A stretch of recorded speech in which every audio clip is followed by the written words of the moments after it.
Est-ce que vous gérez bien votre temps?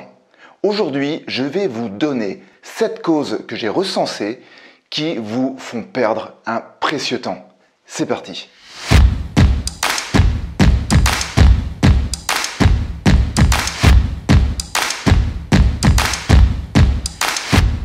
Si c'est la première fois que vous arrivez sur ma chaîne, je m'appelle Gabriel Moreau et je suis consultant formateur dans le domaine de l'entrepreneuriat. Je vais publier 3 vidéos avec celle-ci où je vais vous parler de la gestion du temps et ces vidéos sont en lien avec une masterclass que j'organise le 25 février de cette année.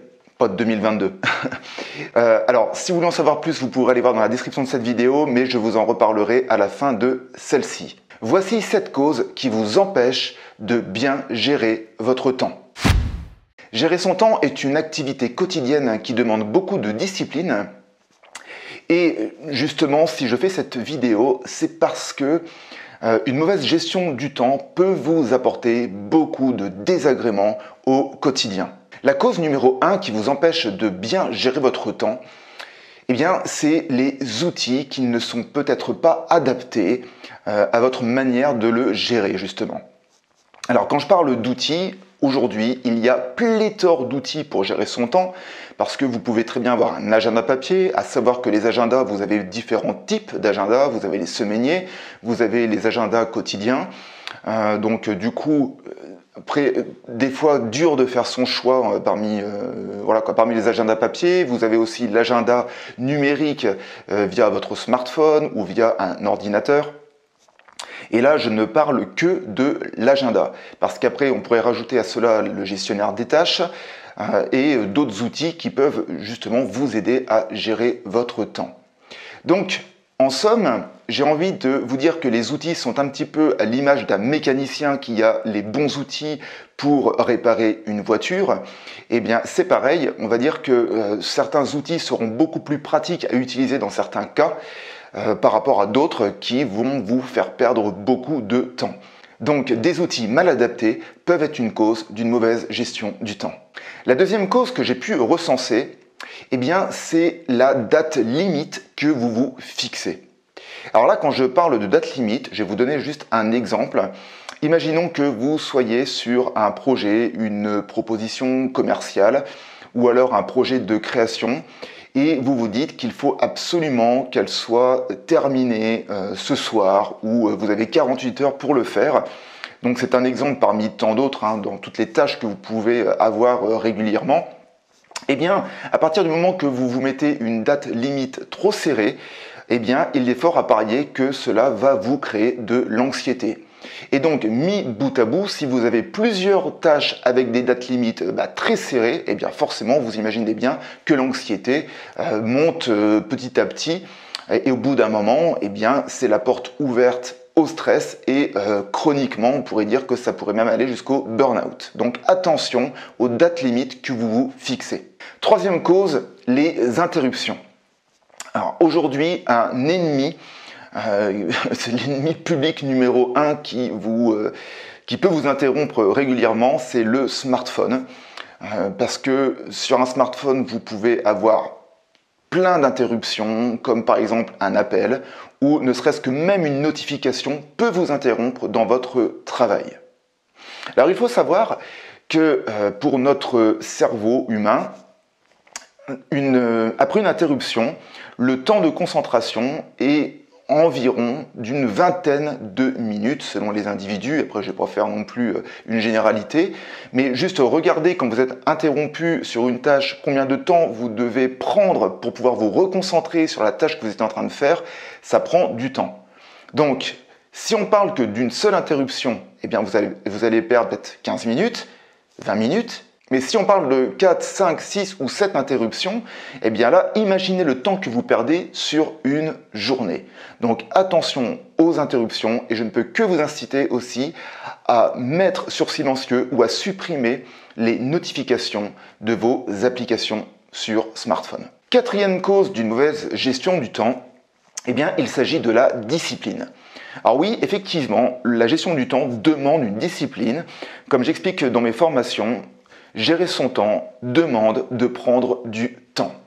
Donc c'est vrai qu'à certains moments, on peut se dire « Ouais, mais attends, je vais prendre 15 minutes pour gérer mon temps, ça me prend du temps ». Je me répète, hein, mais il n'empêche que si vous ne prenez pas ces fameuses 15 ou 20 minutes pour pouvoir gérer vos journées ou vos semaines, eh bien, il est fort à parier que derrière, vous allez courir après votre temps. Donc attention à cette discipline. Je fais souvent le lien aussi avec la gestion de l'argent parce que je m'aperçois dans mes formations que souvent, les personnes qui ont du mal à bien gérer leur temps ne gèrent pas forcément bien leurs finances. Cinquième cause, la gestion des priorités. Alors bien souvent, on pourrait avoir l'impression que tout a la même valeur. Quand je parle de valeur, c'est la valeur de chaque priorité, de chaque tâche que vous devez réaliser. Et ça, eh bien, c'est souvent une erreur parce que le fait de ne pas savoir et de ne pas analyser ce qui est prioritaire, eh bien, on a tendance à faire en sorte que tout est prioritaire. Et donc, du coup, on n'est pas organisé et on perd un temps précieux. Donc, attention à la gestion de vos priorités. Sixième cause, dire oui à tout. Alors là, c'est pareil, c'est un petit peu comme la notion d'interruption, parce qu'on peut avoir des personnes qui nous demandent des services. Alors quand je parle de personnes, surtout en ce moment, si vous travaillez de chez vous en télétravail, il peut y avoir les enfants, il peut y avoir votre mari ou votre femme qui vous demande un service, et voilà, quoi, parce qu'on respecte notre famille, parce qu'on se dit qu'on ne veut pas dire non pour pas blesser, eh bien on a une tendance à dire oui à beaucoup de monde, et donc à prendre beaucoup trop de tâches sur nos épaules. Et donc pareil, encore une fois de plus, attention, parce que si on n'arrive pas à peser le pour et le contre de toutes les tâches que l'on accepte, eh bien l'idée c'est qu'on se retrouve avec un tas de tâches à réaliser, peut-être dans un temps record si vous vous fixez des dates limites beaucoup trop serrées, et donc du coup c'est encore une porte ouverte à l'anxiété et au stress. Septième cause d'une mauvaise gestion du temps, c'est l'incapacité à déléguer. Alors là, on va dire que c'est en étroit lien avec la notion de contrôle, le fait de tout vouloir contrôler. Alors c'est sûr que des fois de déléguer, eh bien peut-être que la tâche ne va pas être réalisée comme vous le souhaiteriez, parce qu'on est tous différents. Après, attention aussi aux règles que vous donnez lorsque vous transmettez une tâche, donc à déléguer, hein, on s'entend bien.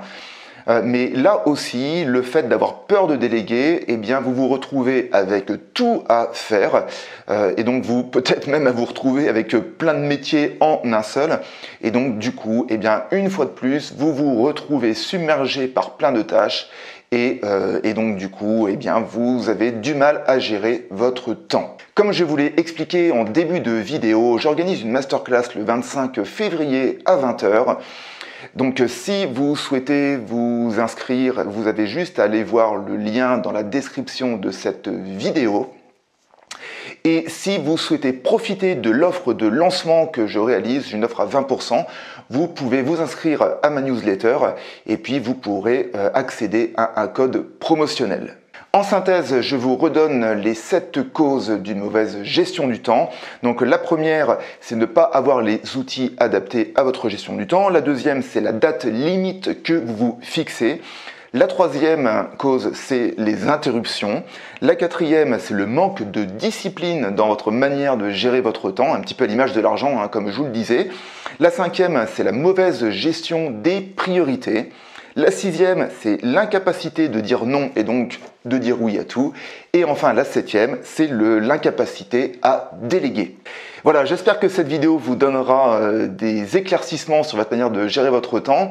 N'hésitez pas à aller voir le programme de ma masterclass que j'organise le 25 février. Et en attendant de vous retrouver la semaine prochaine, je vous souhaite une agréable semaine. Et n'oubliez pas, toute évolution provient d'une action. Ciao!